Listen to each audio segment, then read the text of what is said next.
Hey guys, it's Sam and this is Top 5 Wednesday. If you are new to Top 5 Wednesday, I will leave a link to the Goodreads group down below for topics and such. This week's topic is our favorite LGBTQ plus reads, so I definitely merged this one a little bit with the BookTube SFF Awards because they are talking about their favorite LGBTQ plus science fiction and fantasy reads, but I open it up to every genre because this is Top 5 Wednesday and technically not a collaboration, but I wanted to talk about LGBTQ plus reads this week anyway, so I feel like it was the perfect time for it. So I'm actually going to have an honorable mention in this because I couldn't pick just 5. And that is The Long Way to a Small Angry Planet by Becky Chambers. This is because my favorite relationship in this story is between two female characters, and I really enjoyed just the sexuality piece within this story. It is a science fiction story and it's very character driven, and just the way that just sexuality is expressed in this story is awesome, and I really liked the lesbian relationship in here, and I really liked the alien character comes from a culture that is just much more open and fluid, and I really liked learning about them, and I just loved it. But I feel like I couldn't completely add it to the rest of the list because the LGBTQ plus stuff wasn't quite as in the forefront, but this definitely counts and I definitely want to mention it. So number 5 is Every Heart a Doorway by Shauna McGuire. This is a novella that is about children who have been a part of a portal fantasy, so they've gone into another world and come back, and now they are kind of struggling with that. What I loved about this is that the main character is asexual. She identifies as asexual, she uses that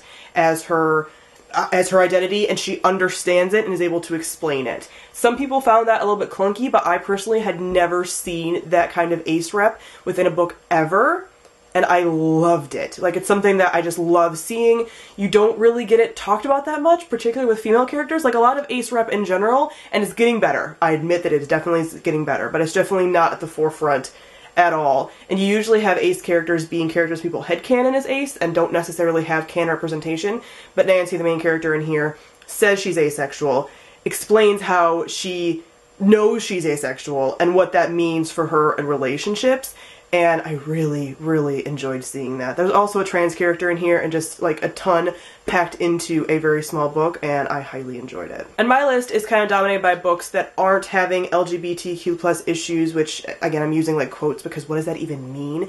But that don't have that as the main theme, but have LGBTQ plus characters who obviously experience LGBTQ plus stuff in the story. That's what I prefer. Like, I don't necessarily anymore seek out just LGBTQ plus issue books. They are very important. I understand people seek them out. I just personally like seeing my LGBT characters in and existing in stories naturally and fluidly without it being like all focused in on something horrible going on in their lives. So that is where I sit right now, and that is what this book is, because it doesn't really focus in on the fact that, like, Nancy's ace, and what does that mean? Like, it's just like, yo, I'm ace and things are happening. So that is kind of the theme of this list, although there are a couple books on the list that don't fit that requirement. That's what I look for these days in LGBTQ plus fiction, just so you're aware. Number 4 is in that same vein, and that is The Abyss Surrounds Us by Emily Skrutsky. This is a futuristic pirate story. It definitely takes place here on Earth, but it takes place where there are people who genetically modify these sea beasts that work with ships, and this girl who is one of these trainers gets abducted by pirates because they want to use this beast for their own means, and then she ends up forming a relationship with another girl on board, another one of the pirates, and everything kind of goes from there. But again, it's not focused on their relationship, that's just side part of it, that's a plus, but it's definitely focused in on her and the sea beast relationship and her training and trying to get out of this really hard situation. What I really love about this relationship is that there is an unequal power dynamic at the beginning, and the two characters recognize that and do not start any kind of romantic relationship when they have the unequal power balance. And they flat out say within the narrative, like, we are not doing this right now because we are not equals right now, and that there's no consent there. And I really appreciate that being, like, laid out in a story, because I'm fine with there being relationships that might start on unequal footing, but you can't start a romantic relationship when you have that unequal footing. That is when a relationship can be abusive. So the fact that these characters understood that, had a hard stop on it, and didn't start anything until they know that they're equals is super important and super awesome. The second book in this series I think is coming out this month, if not next month, right around the corner, and I cannot wait for it. This book was awesome. Then we have number 3, The Fifth Season by N.K. Jemisin. This is one that I've been talking about a lot because I just read it last month, but it's for a really good reason because this book is amazing. Again, this is a story that is not focused around being an LGBTQ plus human. It's just showing that LGBTQ plus humans exist in the world when things are happening. This is all about an apocalypse. The apocalypse is happening, shit is going down, and shit is crazy. So there are polyamorous relationships, there's gay relationships, there are lesbian relationships, there are trans humans, like everything happening.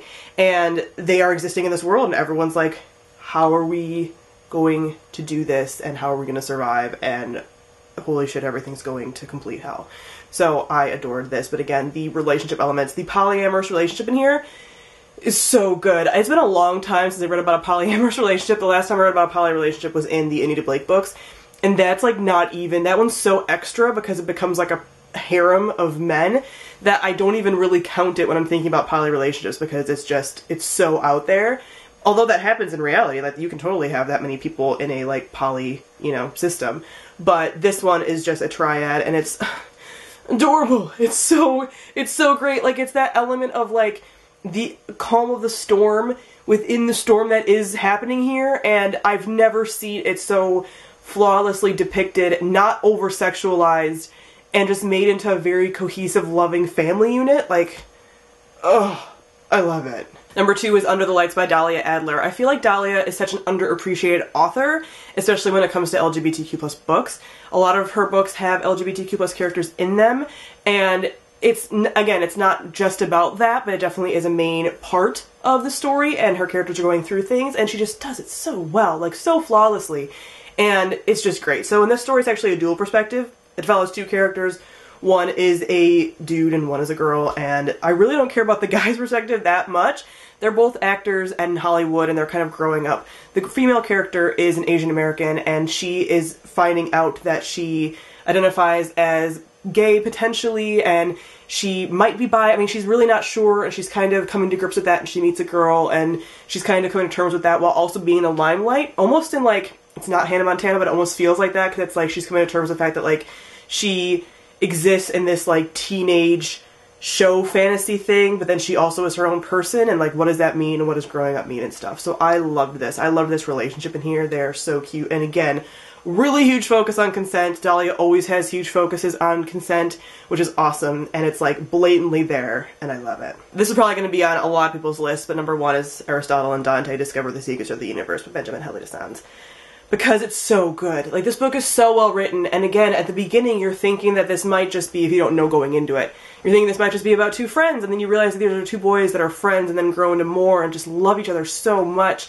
And it has this feeling of like summer, because a lot of it does take place in the summer. It takes place over many years, and the writing in here is just so awesome. This is one that I definitely read in one sitting because the writing is one that you just inhale read, and it's just beautiful. I really need to read more of Sans' stuff because it's so good. I know his newest one just came out. I haven't heard a ton about it yet, but I'm very, very much looking forward to it. This one is just one of those like iconic YA LGBTQ plus books, you know? Like, I feel like everyone recommends it because it's so good and it's so universally accessible, and it's just, it's beautiful. Like, it's so beautifully written. And if you haven't, this is like YA contemporary canon. Like, you have to read this book. Alright guys, so that is it for some of my favorite LGBTQ plus reads. Comment down below and let me know some of your favorites. Thank you all for watching, and I'll see all of you guys soon. Bye!